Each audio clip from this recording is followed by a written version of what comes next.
Within Spring MVC, the controller handler methods have very flexible signatures.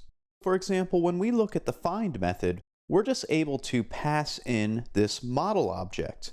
And when we look at the find project handler method, we're able to pass in the model as well as a long that contains the project ID. There's more arguments that we can provide to our controller handler methods. If we look at the Spring documentation, you'll actually see a list of all of the method arguments that can be passed into a controller method. You'll see it's quite a long list. There you see the servlet request, also the session can be passed in. There is a native web request, a locale. The list is quite long. You'll see some that we've already used. And what we're going to do in this lesson is take a look at some of the most common arguments that we pass into our controller methods.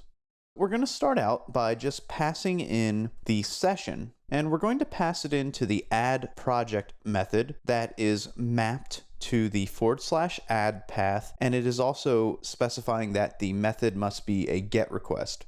This is when we're navigating to display our project form. We're just going to add the HTTP session to this method as an argument, and then we'll just add an attribute to the session. So we'll set the attribute, and we'll just say we're passing in some token, and we'll just make the token 1, 2, 3, 4, 5.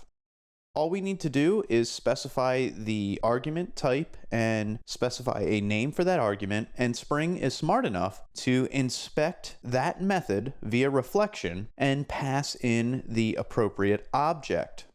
We know we can pass in a session, but let's also look at passing in the HTTP servlet request from the servlet API. For example, we can pass in the HTTP servlet request. We'll just call that request. And within the request, we can act almost like it's a servlet, and we can get any parameter. So let's say we want to get the name parameter that gets passed in with the form. We can spit that out. We can also specify another method argument. So let's put the session in there. And now we can print out the token that we placed into our session. So session.getAttribute, and then we'll pull out the token. And at this point, we'll display the form, and our attribute will get set in the session. And then we're going to submit the form via the post that's mapped to the add path. It's going to pass the HTTP servlet request and the HTTP session into our controller handler method. Let's just run a demonstration of this. I'm going to restart our server. I will navigate to our browser and already have the application up. So let's hit the application. And now I'm going to go into projects, add, and now we're just going to put in a name for our project, test project. I'm not going to fill out the other fields. I'm just going to submit the form. And if we head back and look at our console, there we see that we got that debugging output. There we're spitting out our token. We're also printing out test project, which is the value of the name parameter that we pulled out of our controller.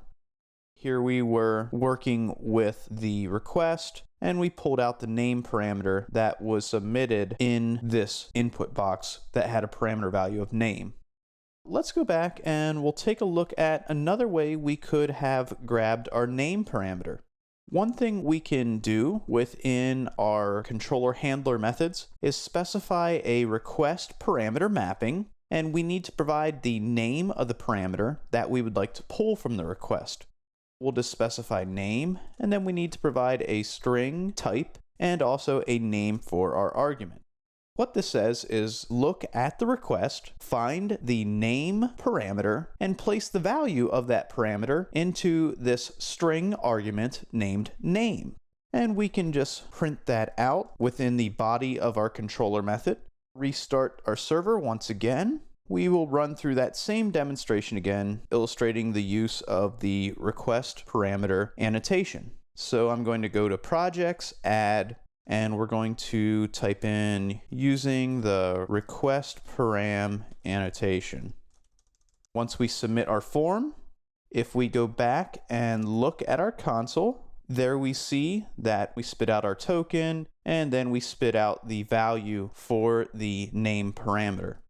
You can see that this input box has its name attribute set to name, which will cause the request parameter or param value pair that's passed over to have the request parameter being named name and then the value whatever we put in. And that's eventually what gets mapped to our controller method where we are grabbing this name request parameter.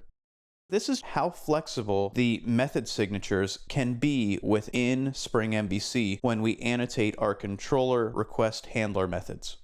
We saw that we were able to pass in an HTTP session as well as an HTTP servlet request.